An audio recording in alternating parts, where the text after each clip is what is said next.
Warahmatullahi wabarakatuh. Waalaikumsalam warahmatullahi wabarakatuh. Alhamdulillahi rabbil alamin.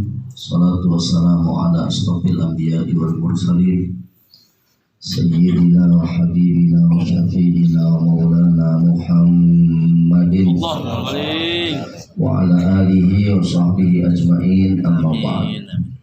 Subhanaka la ilma lana illa ma'adamtana innaka antal alimul hakim. Wala haula wala quwwata illa billahil aliyyil azim. Yang kita hormati Sohibul Bait Bapak Haji Igun Sumarno serta Ibu Hajah Siti Khalifah. Yang kita hormati Kiai Haji Ucong, Ustadz Haji Soleh, Ustadz Ali, Ustadz Haji Idris, Ustadz Sarmili, Ustadz Umar, Ustadz Restu, Ustadz Amril, Ustadz Nasri, dan semua para asatidz yang hadir yang tidak dapat saya sebutkan satu persatu. Jamaah tasyakur walimatul hitan yang semoga dirahmati dan diberkahi Allah Subhanahu wa Ta'ala. Puji dan syukur kita panjatkan kehadirat Allah. Salawat dan salam semoga selalu selamanya tercurah pada baginda Nabi besar Muhammad sallallahu alaihi wasallam. 3 menit, tinggal 4 menit lagi. 7 menit.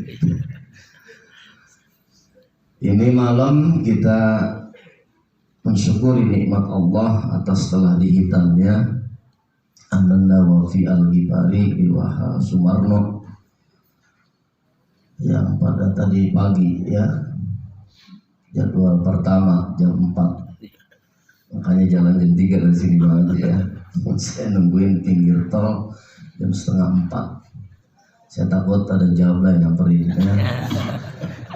Makanya kacanya saya tutup. Kita doain kepada Ananda Wafi, semoga jadi anak yang soleh, anak yang taat kepada Allah dan Rasulnya, berbakti kepada kedua orang tuanya, bahkan jadi kebanggaan orang tua tidak hanya di dunia akan tetapi di akhirat. Amin ya rabbal alamin. Sebab anak dalam Islam itu ada macam-macam model. Ada pagi enak, sore enak, tengah malam kita cium bayi, itu enak. Coba cium nenek-nenek tengah malam. Senang jengkol sama petek ya. Kebonaga. Ini al-waladu samratul qalb wa innahu min raihanil jannah. Pertama. Yang kedua, anak dalam Al-Qur'an disebut dengan fitnah. Inna min amwalukum wa auladukum fitnah.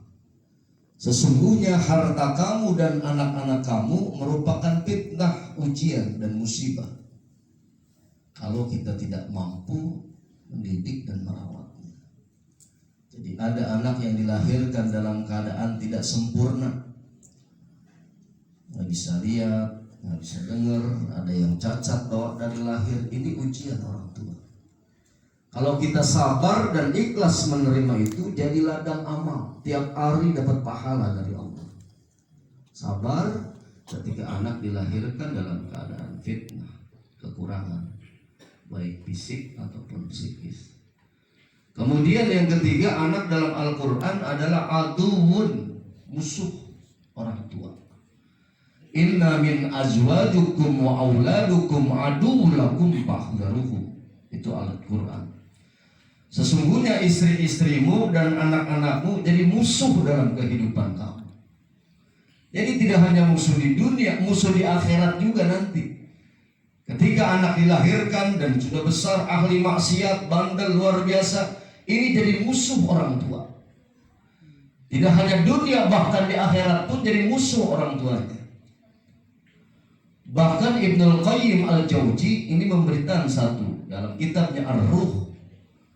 Ini jelaskan apabila anak melakukan maksiat di dunia, apalagi bertengkar satu dengan yang lainnya, Ini orang tua yang di alam barzah mencabik-cabik mukanya hingga berdarah, sehingga seluruh penghuni ahli kubur tahu bahwa anaknya melakukan maksiat di dunia.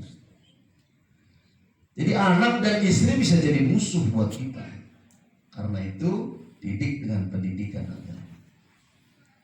Kemudian anak yang paling didambakan oleh kita semua adalah qurrata a'yun, anak yang soleh.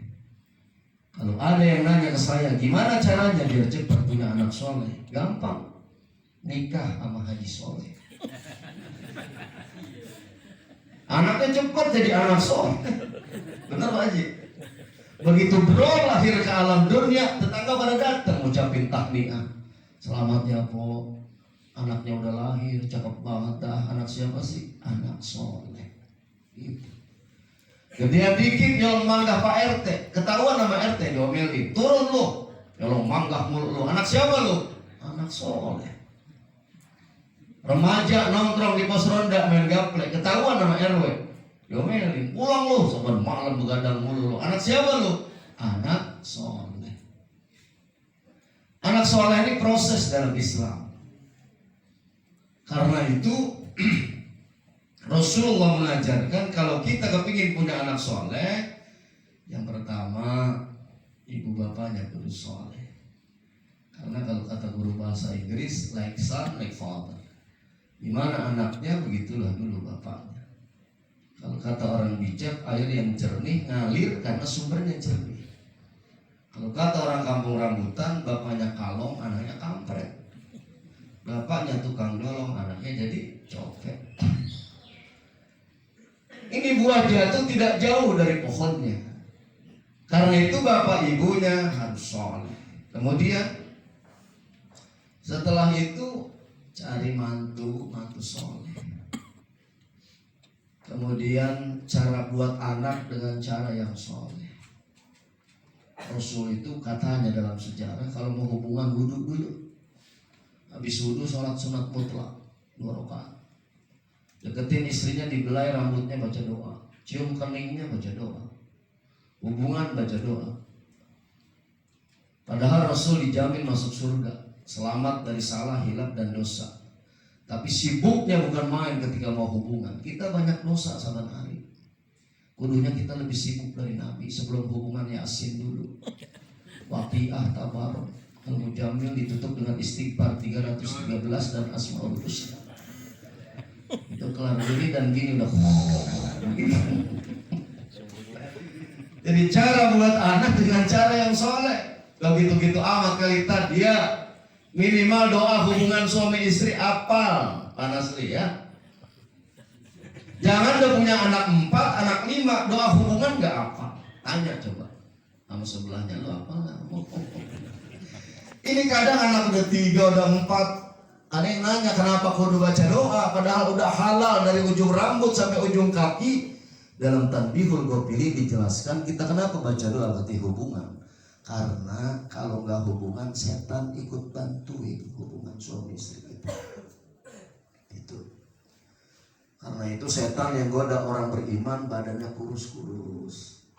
Setan yang goda orang kafir badannya gemuk-gemuk. Saya bukan melirik Fals itu.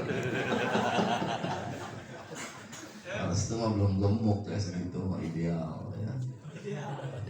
Nah, jadi ini kenapa harus hubungannya semestinya harus soleh. Kemudian pengen jadi anak soleh, kasih nama anak-anak soleh, nama orang-orang soleh.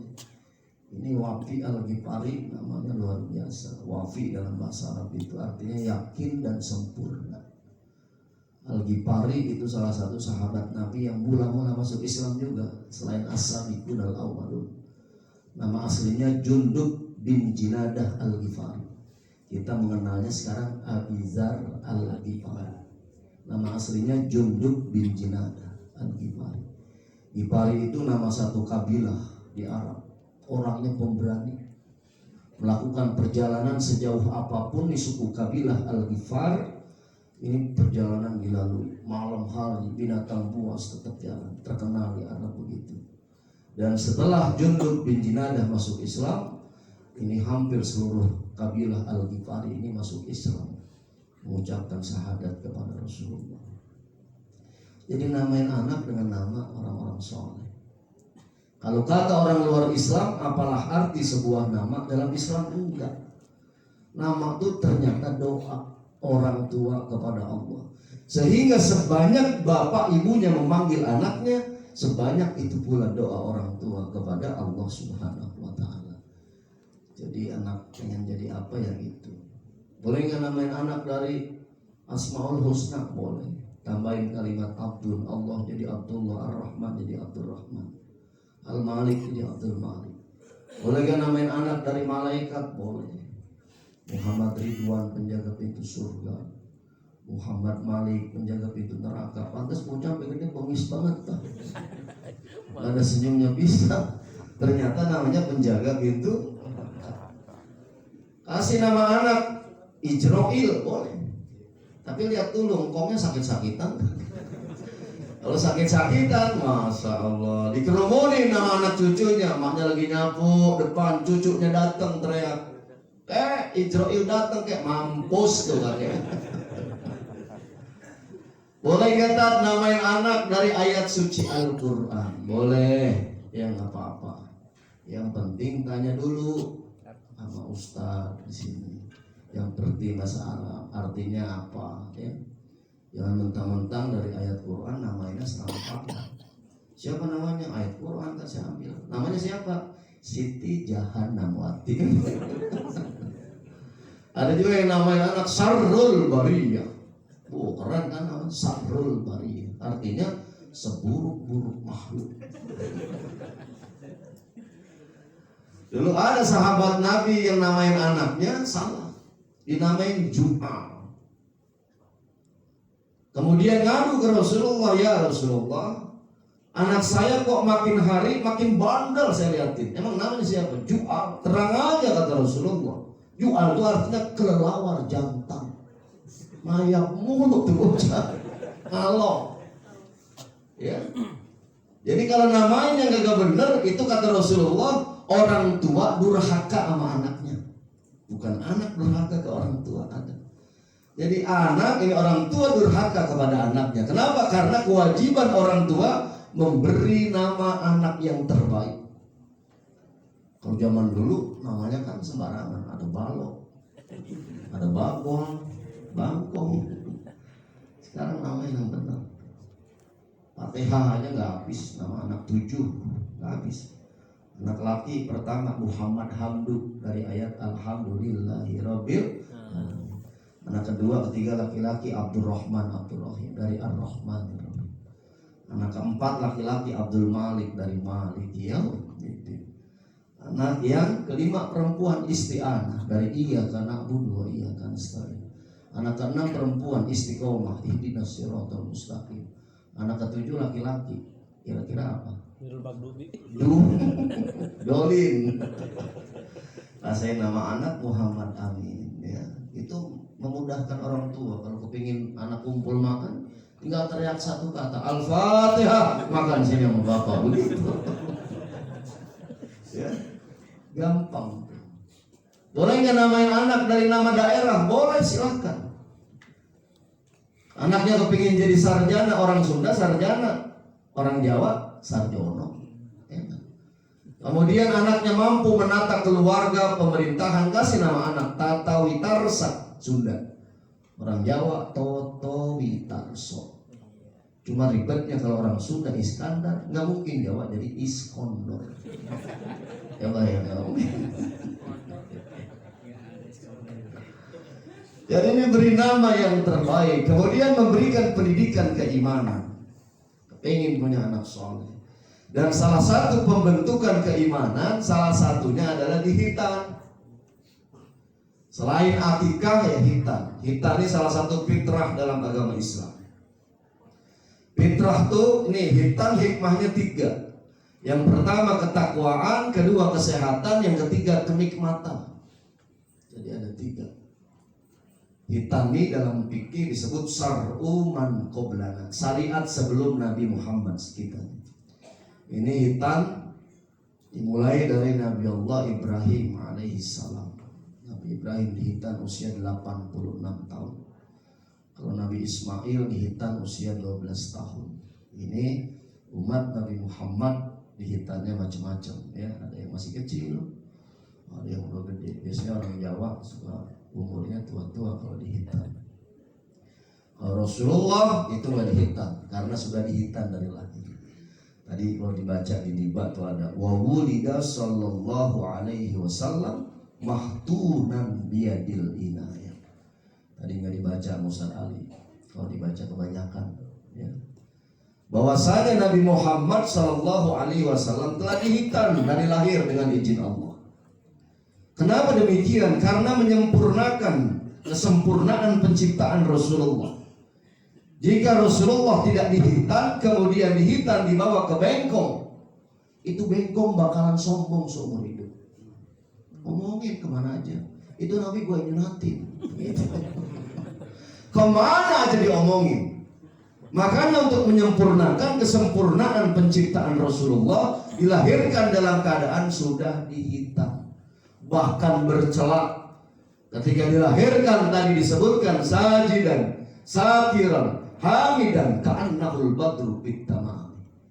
Dilahirkan dalam keadaan sujud, bertasbih, bertahmid, bahkan bertakbir kepada Allah Subhanahu wa ta'ala. Itulah Rasulullah. Ini hitam yang pertama, ketakwaan. Jadi anak kita meneteskan darahnya merupakan saksi nanti di akhirat bahwa dia melakukan perintah Allah dan Rasulullah. Sebab kalau laki-laki hitam hukumnya wajib. Ada satu kaidah fikih mengatakan apabila tidak sah melakukan satu perbuatan yang wajib, maka perantaranya itu menjadi wajib hukumnya. Salah satunya hitam. Sholat belum dihitan nggak sah. Toharoh belum dihitan, itu nggak sah. Karena masih ada najis di kulub kemaluan. Karena itu hukumnya kalau laki-laki ini hukumnya dihitan wajib. Kalau perempuan keutamaan, ya dihitan nggak perempuan boleh nggak dihitan. Laki-laki wajib dihitan. Jadi ketakwaan, diteteskan darahnya untuk melakukan perintah Allah Subhanahu wa ta'ala. Kalau dulu kita ingat lagu Nasidaria itu ya. Anakku sayang, oh anakku sayang, kini saatnya kau kan dihitankan, menjalankan syariat Nabi Allah Ibrahim sebagai abal anbiya yang dikasihi Allah tersebut Khalilullah gitu ya. Rapnya gini ya. Tetesan darahmu menjadi saksi. Apa harus lokal kasih? Cengir-cengiran. Itu Nasidaria, ternyata tetesan darah kita nanti di akhirat jadi saksi kata Rasulullah. Bahwa kita melakukan syariat Rasulullah dan taat terhadap aturan Allah sampai kita rela kulub kemaluan kita meneteskan darah dalam kehidupan kita. Ini yang pertama. Hitam hikmahnya kita bertambah takwa kepada Allah. Yang kedua, kesehatan.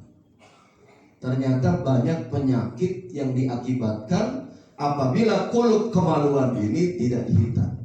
Sehingga zaman sekarang yang dihitan itu bukan hanya orang Islam, non-muslim banyak yang dihitan karena faktor kesehatan.